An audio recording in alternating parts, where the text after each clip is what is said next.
This tutorial is about the concept of complementary base pairing. And a good place to start when talking about complementary base pairing is thinking about the structure of DNA, deoxyribonucleic acid.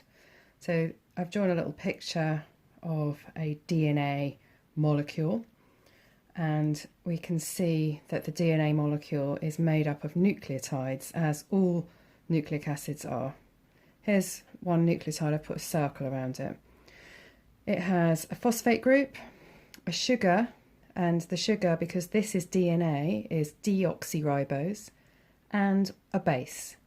And there are 4 different bases that DNA nucleotides can have: T, thymine; A, adenine; C, cytosine; and G, guanine.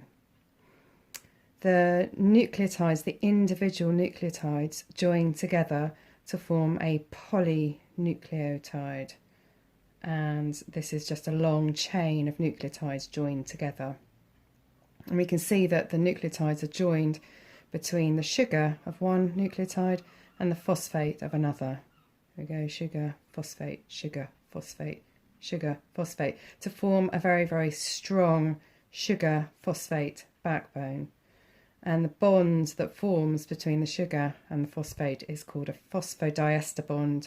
It's a very strong covalent bond.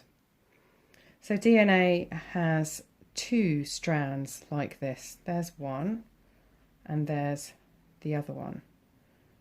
And the strands, you'll notice, are running in opposite directions. So the phosphates on this strand are all pointing upwards, and the phosphates on this strand are all pointing downwards. We say that the strands are running anti-parallel on opposite directions.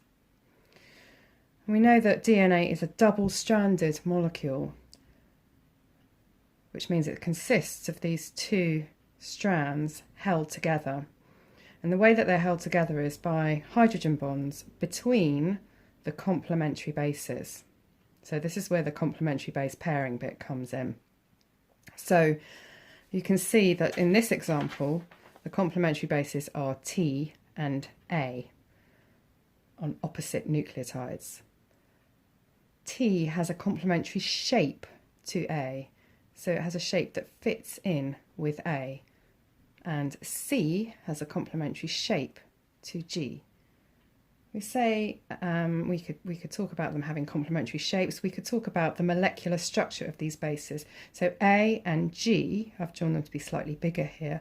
They are bases that fit into a category called purines. They have a 2-ring molecular structure. And T and C are a category of bases called pyrimidines. They have a 1-ring molecular structure. So this 1-ring molecular structure fits in with this 2-ring molecular structure. So T will always pair up with A, C will always pair up with G. The bases are held in place by hydrogen bonds all the way down. There are enough hydrogen bonds, and en masse they're strong enough to hold these 2 strands together, but crucially weak enough to be broken easily if the strands need to separate, for instance during DNA replication or during transcription, which is the first stage of protein synthesis. We could simplify this diagram of a DNA molecule by just drawing a series of lines. We can see that the sugar phosphate backbone on this strand is a long straight line, and the same with this strand, a long straight line. And the bases seem to be sticking out at right angles from the vertical sugar phosphate backbones. So we could summarize our picture like this. It looks a little bit like a ladder. The 2 sugar phosphate backbones of the 2 strands opposite each other, and then at right angles the bases, the complementary bases. T pairing up with A, C pairing up with G.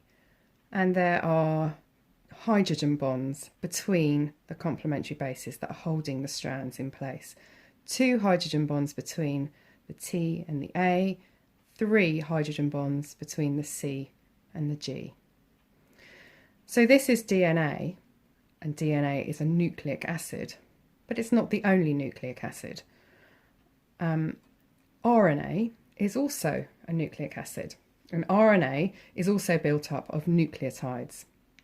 So let's have a look at the differences and similarities between the DNA and RNA nucleotides.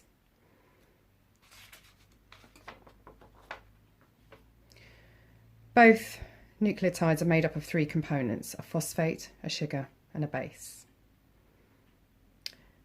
The sugars are different in the 2 nucleotides. DNA has deoxyribose. RNA has the ribose sugar, hence ribonucleic acid. And both have bases as well, nitrogen-containing bases. Let's have a look and see which bases these nucleotides contain. Well, we already have looked at the DNA bases in a little bit of detail. We know that DNA has the bases T, A, C, and G. So each nucleotide will have 1 base. So there are 4 different nucleotides that make up DNA, different combinations of those nucleotides. RNA also has A and C and G, but instead of the T, it has a U, a uracil. Now, the A and the G, we said before, are purines. They have a 2-ring molecular structure, and the uracil and the cytosine are pyrimidines. They have a 1-ring molecular structure. So this is useful to know when we're thinking about how RNA nucleotides might complementary base pair with DNA nucleotides, or how RNA nucleotides might complementary base pair with another RNA nucleotide. Let's have a look at that next. So let's think about when complementary base pairing is important. The most obvious example is in the DNA structure. As we saw at the beginning of the tutorial, the DNA molecule is made up of 2 strands, and the 2 strands are held in place by the complementary base pairing between the bases on nucleotides of opposite strands. Okay, so the complementary base pairing rule for this is if you have a DNA base that has an A on one strand, on the opposite strand, the DNA base will have a T. A pairs up with T. Likewise, if you have T on one strand, it'll pair up with an A on the other strand. If you have C, it will pair up with G. G pairs up with C. Okay, and then this is important when the DNA has to replicate itself. The strands will unzip and create template strands, and new DNA nucleotides with the complementary bases will come in complementary base pair. Okay. Another process where complementary base pairing is important is in the first stage of protein synthesis.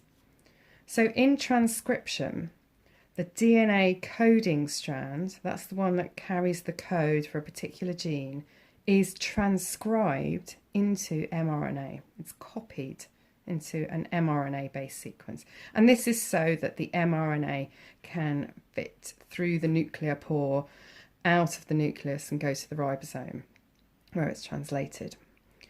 We'll talk about that in a second.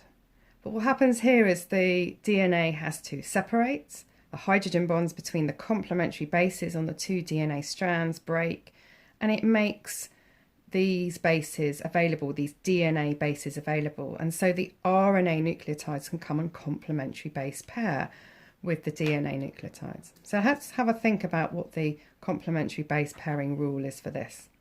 If there was an A on the DNA strand, what would the complementary base on the RNA nucleotide be? Well, remember, if it was a DNA nucleotide, it would be T that pairs up with A. But if you just remember from the previous page that RNA does not have T, so the RNA nucleotide that pairs up with A will carry U. T on a DNA strand, on a DNA nucleotide, will pair up with an A on an RNA nucleotide. C on a DNA nucleotide will pair up with G on an RNA nucleotide. And G on a DNA nucleotide will pair up with a C on an RNA nucleotide. So it's pretty much the same as the complementary base pairing for DNA, except that because RNA doesn't have T, it will have U pairing up with A instead. And then the final example of complementary base pairing for this tutorial is in the final stage, the second stage of protein synthesis, which is where the RNA, mRNA base sequence is translated into a sequence of amino acids.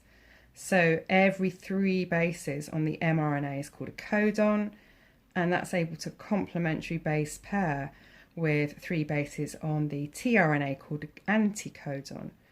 And what this allows is for the amino acid that's being carried by the tRNA to be deposited in the correct position based on the order of bases in the mRNA.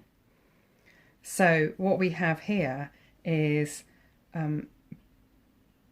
RNA nucleotides complementary base pairing with other RNA nucleotides.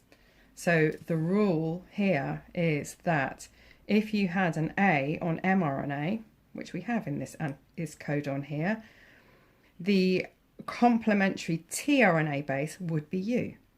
So that would be the first base on the anticodon. If we have a U on the mRNA, the complementary base on the tRNA would be A. And if we had a C on the mRNA, it would be a G on the tRNA.